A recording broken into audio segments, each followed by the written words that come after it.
শোবিজের পাশাপাশি একটা সময়ে রাজনীতিতেও বেশ সক্রিয় ছিলেন অভিনেত্রী জ্যোতিকা জ্যোতি। পরিচিত ছিলেন সাবেক প্রধানমন্ত্রী শেখ হাসিনার ঘনিষ্ঠজন হিসেবেও। বৈষম্য বিরোধী ছাত্র আন্দোলনকে কেন্দ্র করে জ্যোতিকে এখন আওয়ামীপন্থী শিল্পী হিসেবেই চেনে সবাই। সম্প্রতি আলোচনায় আসা আলো আসবেই গ্রুপ কাণ্ডেও তার উপস্থিতি ছিল চোখে পড়ার মতো। শিক্ষার্থীদের পক্ষ নিয়ে যেসব তারকা রাজপথে ছিলেন তাদের নিয়ে আপত্তিকর মন্তব্য করতে দেখা যায় এই অভিনেত্রীকে। সব মিলিয়ে এই অভিনেত্রীর প্রতি প্রচণ্ড তিক্ততা সৃষ্টি হয়েছে সর্বমহলে, যার জন্য দায়ী জ্যোতির এসব সমালোচিত কর্মকাণ্ডগুলো।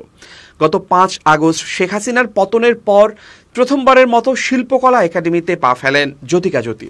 মঙ্গলবার দুপুরে তিনি অফিসে প্রবেশ করা মাত্রই উত্তেজনা সৃষ্টি হয় তার সহকর্মীদের মাঝে। এক পর্যায়ে বাধ্য হয়ে শিল্পকলা একাডেমি ছাড়তে হয় তাকে। গত সরকারের সময় পরিচালক হিসেবে শিল্পকলা একাডেমিতে চুক্তিভিত্তিক নিয়োগ পেয়েছিলেন জ্যোতিকা জ্যোতি। সেজন্যই অফিসে উপস্থিত হয়েছিলেন অভিনেত্রী। বাংলাদেশ শিল্পকলা একাডেমির সিনিয়র ইনস্ট্রাক্টর আইরিন পারভিন লোপা গণমাধ্যমকে জানান, জ্যোতিকা জ্যোতি অফিসে আসায় হতবাক তারা। তার কথায়, যিনি স্বৈরাচার সরকারের হয়ে কথা বলেছেন তিনি কিভাবে অফিসে আসেন? যারা সরাসরি বৈষম্য বিরোধী আন্দোলনে শিক্ষার্থীদের উপর হামলা করতে উৎসাহিত করেছেন, যারা রক্ত ঝরার জন্য দায়ী, তাদের আমরা সহকর্মী হিসেবে চাই না।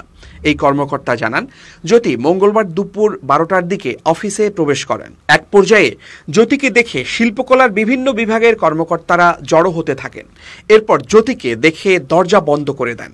আইরিনের কথায়, আমরা তাকে বলেছি অফিস থেকে চলে যেতে, কারণ তিনি আলো আসবেই নামের একটি গ্রুপে যুক্ত হয়ে আন্দোলন করা শিক্ষার্থীদের বিপক্ষে কথা বলেছেন। এমন লোক আমরা দেখতে চাই না। আইরিন পারভিন এও জানান, নিজেকে এখনও সরকারের নিয়োগ পাওয়া কর্মকর্তা হিসেবেই ভাবেন জ্যোতি। তিনি মনে করেন তার অধিকার রয়েছে অফিসে আসার।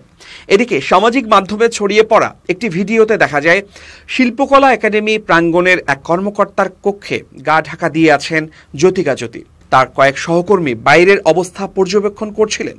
অবস্থা স্থিতিশীল মনে হলে সেই সহকর্মীরা জ্যোতিকে বাইরে বের করে নিয়ে যান।